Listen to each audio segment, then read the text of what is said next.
ሙስሊሞች የሚያመልኩት አላህ አምሳያ የለው ምስል ተሰርቶለት በደረት ተይዞ እየተካሄደ ይሄ ነው ጌታችን ተብሎ ሚሰበክ አይደለም። ኢስላም ምንድነው ብለው ጥያቄ ለሚያነሱ ሰዎች ኢስላም ሰዎች ሁሉ ሊያመልኩት የሚገባው ፈጣሪ አምላክ አላህ አምሳያ የሌለው ፍጡራኑን የማይመስል ፍጹም የተለየ ጌታ ነው ብሎ ያስተምራል። ጌታ አላህ ምንም አይነት አምሳያ ሞክሼ ቢጤ እንደሌለው በቅዱስ ቁርአን ውስጥ በተለያየ መልኩ ብዙ ቦታ ይናገራል። ከነዚህ ውስጥ የተወሰኑትን ለመመልከት ያክል በሱረቱ ነህል ማዕራፍ 16 ቁጥር 74 ላይ ምን ይላል?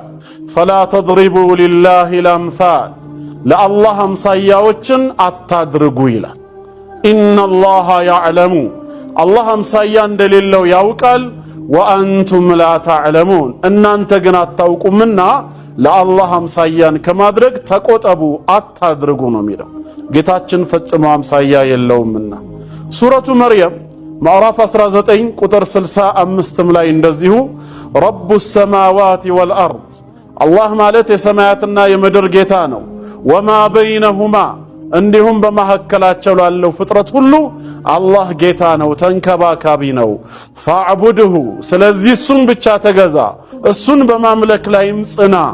ሀል ተዕለሙ ለሁ ሰሚያ ለእርሱስ ሞክሼና ቢጤ እንደሌለው ታውቃለህን ይላል።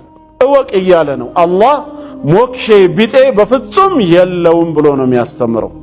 ሱረቱ ሹራ ምዕራፍ 42 ቁጥር 11 ላይ እንደዚሁ ጌታችን አላህ የሰማያትና የምድር ፈጣሪ መሆኑን ይገልጻል። እኛን እንደፈጠረን ያስተምራል።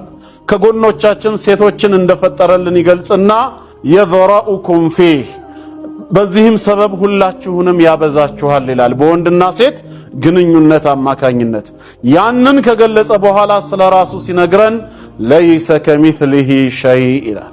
አላህን የሚመስል አንዳችም ነገር የለም።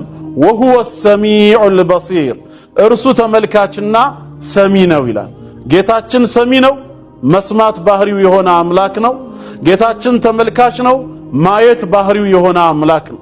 በማየቱም ሆነ በመስማቱ ግን ለይሰ ከሚስሊሂ ሸይ እርሱን የሚመስል አንዳችም ነገር የለም ይላል። ፍጡራን እሱን ሊመስሉ አይችሉም ነው። እንደዚሁም በሌላ ስፍራ በሱረቱል ኢኽላስ ቅድም ያየነው አንቀጽ ላይ አራተኛው አየት ላይ ወለም የኩን ለሁ ኩፉወን አሐድ ለእርሱ አንድም ቢጤ አምሳያ የለውም ነው የሚለው። በእነዚህ አራት አንቀጾች መሰረት ጌታችን አምላካችን አላህ አምሳያ ሊደረግለት የማይገባ ከፍጡራኑ ማንንም የማይመስል መሆኑን ይነግረናል። ባህሪያቶች አሉት፣ ስሞች አሉት፣